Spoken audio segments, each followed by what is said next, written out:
Hey, what's up, mortals? It is Shara Zorel here with a new video for you. Welcome to Season 2, Part 5 of What If the Big Three Were in 1A.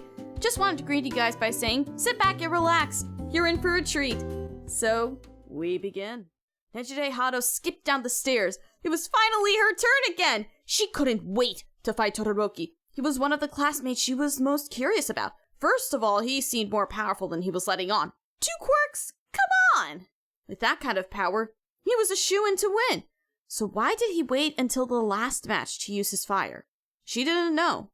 Besides his quirks, she was also curious about the scar covering his left eye. Did it have something to do with why he was hesitant to use his flames? That's kind of a sore subject. Do not bring it up with him. Nejire shook her head and slapped her cheeks. Nope! This wasn't the time to let curiosity overtake her. She needed to get her game face on.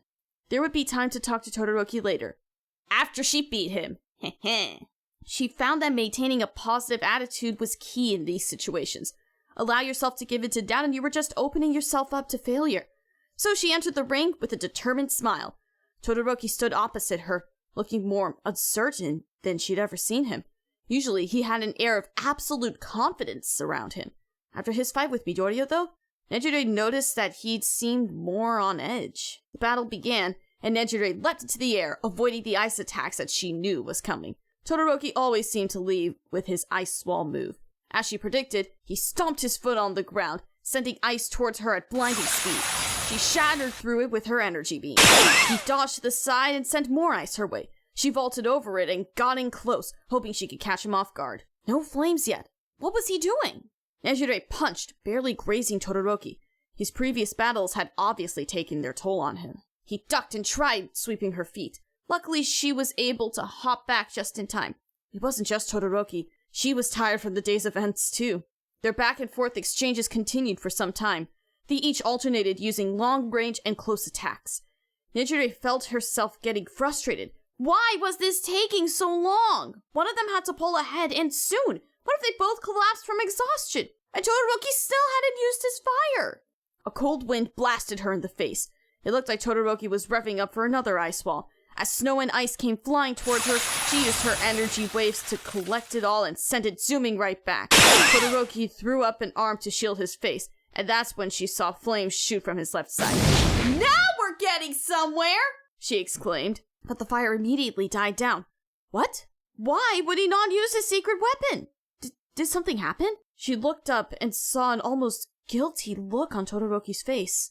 Shaking herself from her thoughts, Nejire used his moment of uncertainty to attack. Her fist was just inches away from connecting with his jaw when she froze. Literally. She looked down and saw that her entire body was encased in ice. It extended all the way to her forearms. She couldn't twist her wrists enough to fire an energy beam and shatter the ice.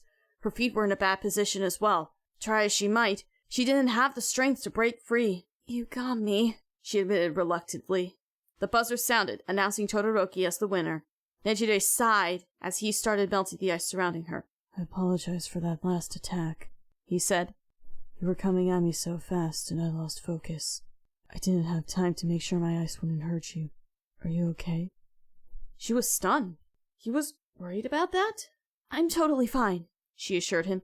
Her confusion blocked out her disappointment at losing. Todoroki, one of the most dedicated students at UA, had gotten distracted? Are you okay? He blinked. Of course. And with that, he exited the arena. No smile at winning, no sigh of relief, nothing. Is that cause for concern? She wondered. Hopping off of the platform, she ran to catch up with him. Hey! She said. So, you'll be facing off against whoever wins this next match. You're welcome to chill in the stands with Tamaki, Kirishima, Uraraka, and me while we watch. He stared at her for a moment. Sure. Great! She said as she started leading him to their spot. Oh yeah, and thanks for a great match. Congrats on winning! She held out her hand. Todoroki grasped it, his hand still icy cold. She yanked him behind her, and together they jogged up the stairs to where their friends were sitting. Tamaki had fallen asleep. Poor guy, he looked exhausted. He was slumped over on Kirishima's shoulder. Hey guys! Kirishima said, great job! And nice win, Todoroki! Thanks, Todoroki said. Where's Uraraka? Nejire asked. Oh, she went off to see how Midoriya's doing, Kirishima explained. She stayed for your match, though. She said to tell you that you did amazing. Oh, how sweet, Nejire said. She took her seat next to Tamaki and gently shook him awake. Hey, Tamaki-kun, wake up! Mirio is up next! I know you don't want to miss this! Tamaki startled. Did I fall asleep? He looked at Kirishima, who had a mark of drool on his shoulder from where Tamaki had been laying. I'm so sorry, he said, hanging his head. No problem, man, Kirishima said. I'd be having a hard time keeping my eyes open too if I'd done as much as you guys have today. Tamaki turned to Nejire. I was awake during your match, he promised. I thought you did really well. He looked up and noticed Todoroki standing there. Oh, you too, he added quickly. Nejire patted the seat on her other side. You can sit down, you know, she told Todoroki. He stared at the seat, then at Nejire, then back at the seat. He briefly glanced at the others before slowly sitting down. All right, step 1 was done. Now on to step 2, getting him to talk. This video is sponsored by Adobe! Adobe is redefining the digital experience through game-changing innovations that shape the next generation of storytelling. Adobe makes it easy to create, edit, and share digital documents securely, allowing you to collaborate and communicate across devices. Adobe Photoshop is your go-to application for faster graphics editing and digital art as a whole. At We the Celestials, all our thumbnails across every channel are created with Adobe Photoshop. Adobe Premiere Pro, my personal favorite of all the Adobe applications, is a timeline-based and non-linear video editing software application that is versatile and easy for beginning and master editors. Finally, Adobe After Effects is the industry standard tool for digital visual effects, motion graphics, and compositing applications used in post-production. Many of our voice actors, audio editors, and video editors use Premiere Pro and After Effects to produce these high-quality videos. Click the link in the description to start creating now, and thank you to Adobe for sponsoring this video. So, who do you hope will win the next round? She casually asked. It makes no difference to me, he responded flatly. Okay, this would be difficult. But if Nejire could befriend shy, socially awkward Tamaki, then surely she could get Todoroki to open up to her. Well, either way, I'm sure you're excited to watch Mirio and Bakugo duke it out for the chance to face you. She gave him a big, encouraging smile. He just shrugged, crossed his arms, and stared at the arena below. She huffed out a breath and slumped down in her seat. But then, her spirits lifted when she saw who was coming down the aisle towards them. We're back! Uraraka announced chipperly. Midoriya was right behind her. Hey, guys. Hey, Kirishima said. He moved over to make room for them. Great timing! The next round is starting! He pointed down to where Mirio and Bakugo had taken their places. The match started and both of the boys rushed forward. From the start, it was clear that Mirio would need to prioritize defense. He tried to get in close to attack, but Bakugo held him at bay with his explosions. All Mirio could hope to do was hold out long enough until Bakugo got tired and he could make his move. Bakugo showed no signs of slowing down, though. He kept firing round after round of blasts. Even from the stands, it was plain to see the strain he was under. His arms were trembling after each explosion. Mirio was just a few feet away when Bakugo let out his last-ditch effort. The blast shook the entire arena. When the smoke cleared, Mirio was lying on the ground. Wait, what happened?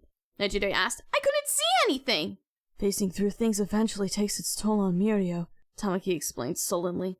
I think he was recovering from his last permeation when Bakugo attacked.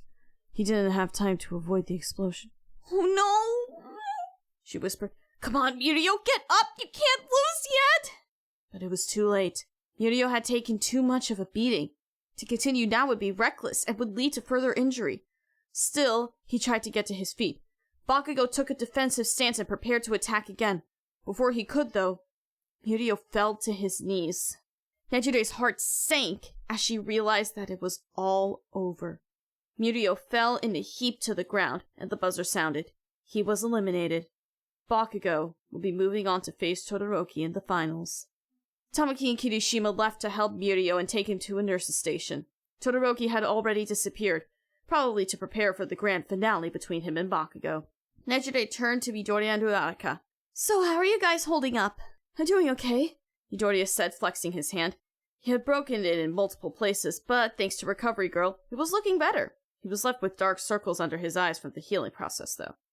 I'm all good, Uraraka said. Her eyes looked tired, too. It seemed like she had been crying. I just talked with my parents. They said they're proud of me. Honestly, that's all the validation I need. Nejire smiled. I'm glad. You both put up quite the fight, and I don't think losing those matches means that you lost in the long run, you know? You both learned a lot, didn't you? Totally, Uraraka said. Midoriya frowned, lost in thought. Yeah, I did learn a lot. Nejire was about to ask him what he meant when the buzzer sounded to start the last match. Immediately, the stadium was thrown into chaos as icy blasts swirled around, mixed with the heat from explosive blasts. They all reeled back. Everyone knew this battle was going to be epic, but no one could have prepared for the level these two were fighting at. Todoroki held himself with the stability of someone who had spent long hours training and honing his abilities. Bakugo had the ferocity of one who would do anything to achieve victory. In other words, the ferocity of an angry Pomeranian. Combined, it made for an awe-inspiring battle. It seemed that neither could get the upper hand, but then Nejire saw Todoroki unleash his flames. Finally! She hoped that Todoroki could win this whole thing. But just as soon as he used them, he stopped. An explosion blew him backwards. Todoroki had flown out of bounds and had hit his head hard enough to knock him out. Bakugo rushed over to him, seemingly upset about something. Nejire couldn't make out what he was saying, but whatever it was, Midnight had to sedate him and end the match. Bakugo had won the sports fest, just like he said he would. I don't think he's gonna be happy about this, Midoriya muttered. What do you mean?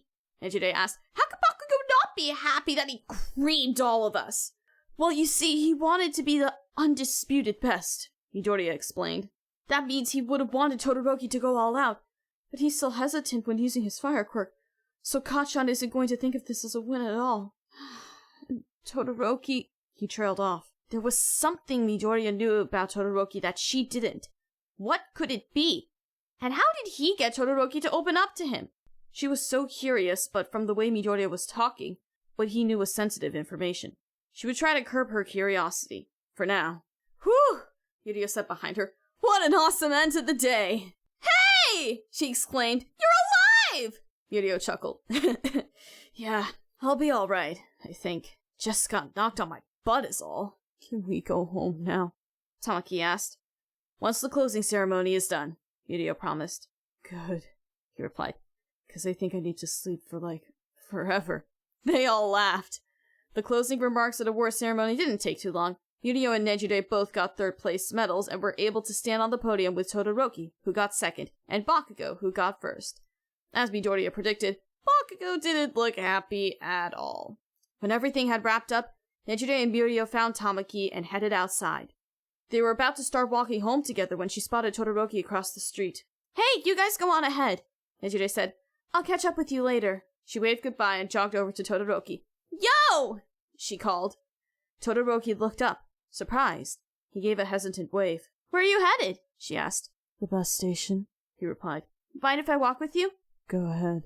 They headed towards the station together, neither one of them saying a thing. Todoroki was walking at a fast clip, surprising for someone who had just participated in a high-level sports competition. Nejire tried to keep her mouth shut. She really wanted to get to know him more, but she was afraid of scaring him off. The way Midoriya had acted made her think that Todoroki had some scars, and not just the physical one on his face. If he had a tough past, she wanted to be sensitive to that. They finally made it to the station. Nejire waved. Great job today! I'll see you at school. Have a nice night! She turned on her heel to go. Wait, Todoroki said. She paused. He trailed off. She was afraid that he'd lost his nerves, but then he spoke again. Good job to you, too. See you later. And that was that. She watched his bus drive away, then started walking to the next stop, where she'd get on her bus. As she went, she felt a smile creep up her face. Pretty soon, she was practically skipping down the sidewalk. Sure, today hadn't gone as well as she'd hoped, but she had made real progress, both in her training and in making new friends. Nejire threw her head back and gave a giddy laugh. She wondered what else was in store for her and her classmates. Thank you all for indulging yourselves in all this information thus far. I hope you enjoyed it. Now there are a few things that I'd like to go over before the video ends. Firstly, I'd like to say if you're in the mood for some great storytelling, We the Celestials has you covered. Are We the Celestials, My Hero Academia, and Naruto What If channels retell the story of their namesake anime with a twist. Check it out if you're interested. Secondly, on behalf of We the Celestials, I'd like to thank everyone involved in today's excellent content production. Their details can be found in the description below. Lastly, if you're interested in what we do here at We the Celestials, I'd like to extend an invitation to join the team. The only caveat is that we only accept members from 16 years old to join our crew. You can sign up for whichever category fulfills your interest by joining the recruitment Discord using the link in the description below. We're always looking for new members to join us. Well, that's it from us for today's video, so thank you all for watching and have a great day. Peace!